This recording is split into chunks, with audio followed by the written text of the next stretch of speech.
pleasure to present to you Dr. Martin Luther King, Jr.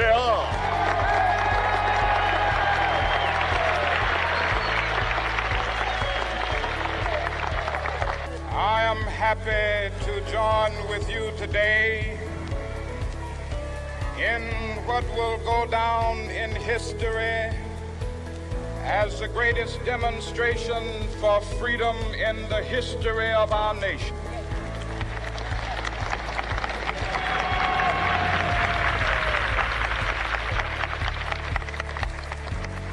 Five score years ago, a great American in whose symbolic shadow we stand today signed the Emancipation Proclamation.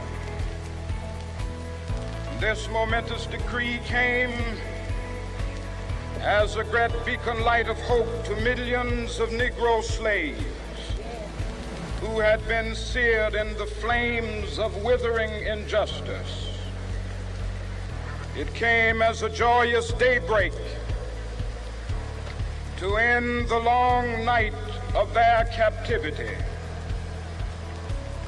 But 100 years later, the Negro still is not free. 100 years later, the life of the Negro is still sadly crippled by the manacles of segregation and the chains of discrimination. 100 years later, the Negro lives on a lonely island of poverty in the midst of a vast ocean of material prosperity. 100 years later, the Negro is still languished in the corners of American society and finds himself in exile in his own land. And so we've come here today to dramatize a shameful condition. In a sense, we've come to our nation's capital to cash a check. When the architects of our republic wrote the magnificent words of the Constitution and the Declaration of Independence, they were signing a promissory note to which every American was to fall heir. This note was a promise that all men, yes, black men as well as white men, would be guaranteed the unalienable rights of life, liberty, and the pursuit of happiness. It is obvious today that America has defaulted on this promissory note insofar as her citizens of color are concerned. Instead of honoring this sacred obligation, America has given the Negro people a bad check, a check which has come back marked insufficient funds.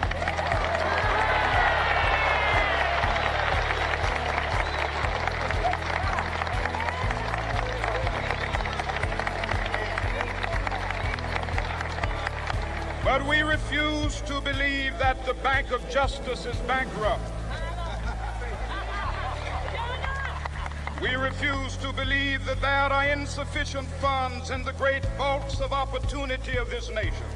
And so we've come to cash this check, a check that will give us upon demand the riches of freedom and the security of justice.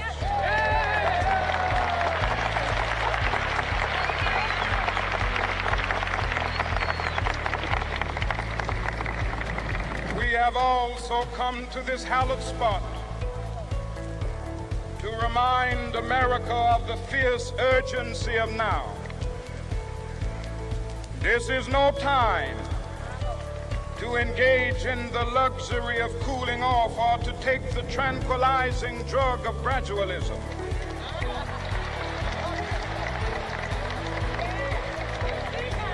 Now is the time to make real the promises of democracy. Now is the time to rise from the dark and desolate valley of segregation to the sunlit path of racial justice. Now is the time to lift our nation from the quicksands of racial injustice to the solid rock of brotherhood. Now is the time to make justice a reality for all of God's children. It would be fatal for the nation to overlook the urgency of the moment. This sweltering summit of the Negro's legitimate discontent will not pass until that is an invigorating autumn of freedom and equality. 1963 is not an end, but a beginning.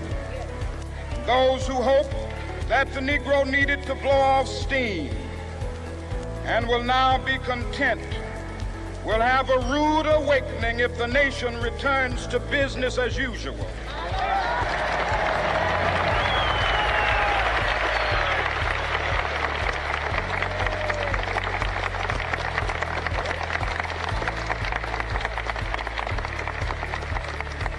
There will be neither rest nor tranquility in America until the Negro is granted his citizenship rights.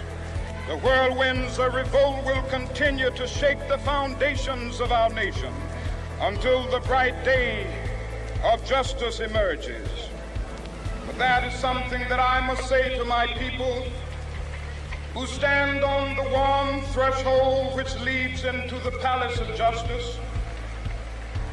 In the process of gaining our rightful place, we must not be guilty of wrongful deeds. Let us not seek to satisfy our thirst for freedom by drinking from the cup of bitterness and hatred.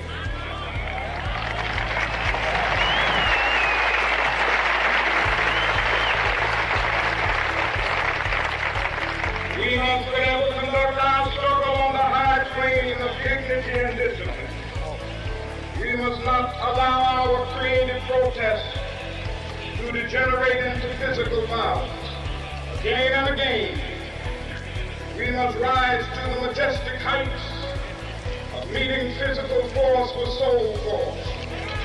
The marvelous new militancy which has engulfed the Negro community must not lead us to a distrust of all white people. For many of our white brothers, as evidenced by their presence here today, have come to realize that their destiny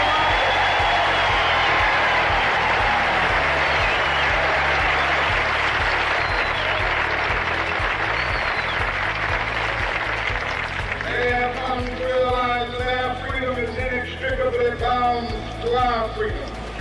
We cannot walk alone. As we walk, we must make the pledge that we shall always march ahead. We cannot turn back. There are those who are asking the devotees of civil rights, when will you be satisfied? We can never be satisfied as long as the Negro is the victim of the unspeakable horrors of police brutality. We can never be satisfied as long as our body is heavy with the fatigue of travel, cannot gain lodging in the motels of the highways and the hotels of the city.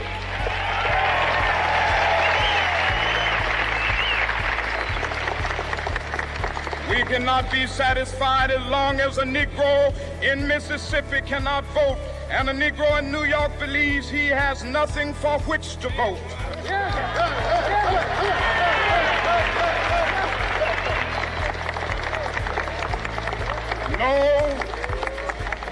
No, we are not satisfied, and we will not be satisfied until justice rolls down like waters and righteousness like a mighty stream.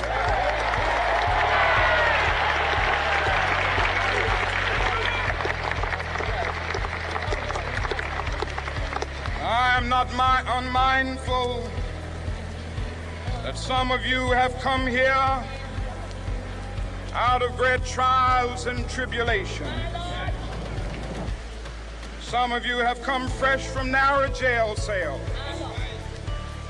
Some of you have come from areas where your quest for freedom left you battered by the storms of persecution and staggered by the winds of police brutality.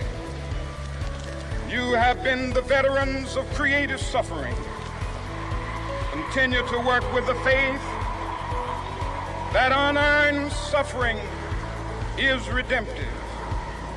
Go back to Mississippi. Go back to Alabama, go back to South Carolina, go back to Georgia, go back to Louisiana, go back to the slums and ghettos of our northern cities, knowing that somehow this situation can and will be changed. Let us not wallow in the valley of despair. I say to you today, my friend,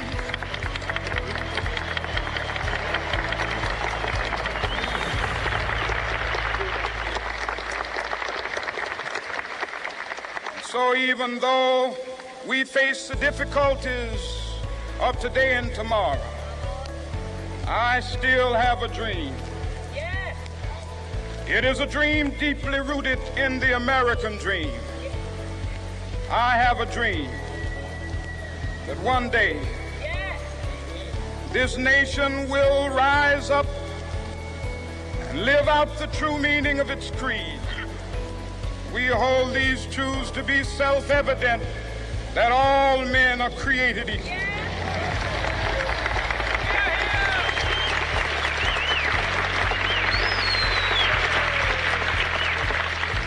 I have a dream that one day on the red hills of Georgia, the sons of former slaves and the sons of former slave owners will they be able to sit down together at the table of brotherhood. I have a dream that one day, even the state of Mississippi, a state sweltering with the heat of injustice, sweltering with the heat of oppression, will be transformed into an oasis of freedom and justice. I have a dream that my 4 little children will one day live in a nation where they will not be judged by the color of their skin, but by the content of their character. I have a dream today.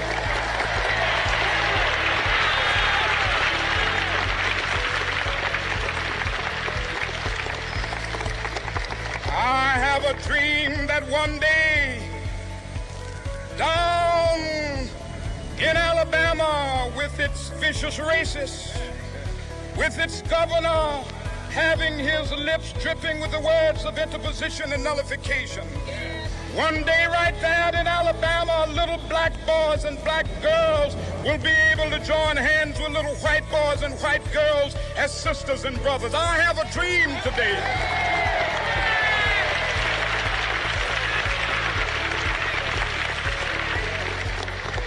I have a dream that one day every valley shall be exalted.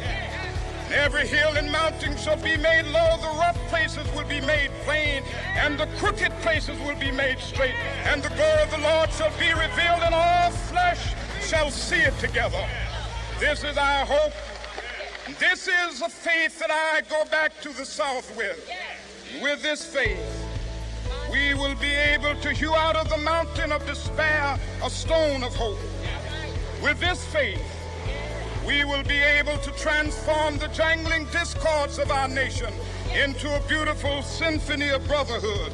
With this faith, we will be able to work together, to pray together, to struggle together, to go to jail together, to stand up for freedom together, knowing that we will be free one day. This will be the day. This will be the day when all of God's children will be able to sing with new meaning, "My country, tears of thee. Sweet land of liberty, of thee I sing. Land where my fathers died, land of the pilgrim's pride. From every mountainside, let freedom ring. And if America is to be a great nation, this must become true. So let freedom ring from the prodigious hilltops of New Hampshire. Let freedom ring from the mighty mountains of New York. Let freedom ring from the heightening Alleghenies of Pennsylvania. Let freedom ring from the snow-capped Rockies of Colorado. Let freedom ring from the curvaceous slopes of California. But not only that, let freedom ring from Stone Mountain of Georgia. Let freedom ring from Lookout Mountain of Tennessee. Let freedom ring from every hill and molehill of Mississippi, from every mountainside. Let freedom ring, and when this happens,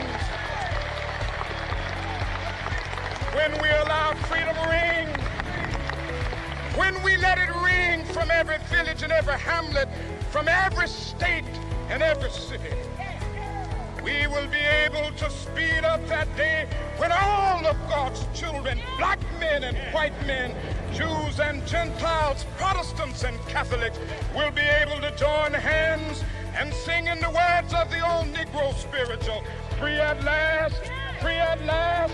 Thank God Almighty, we are free at last.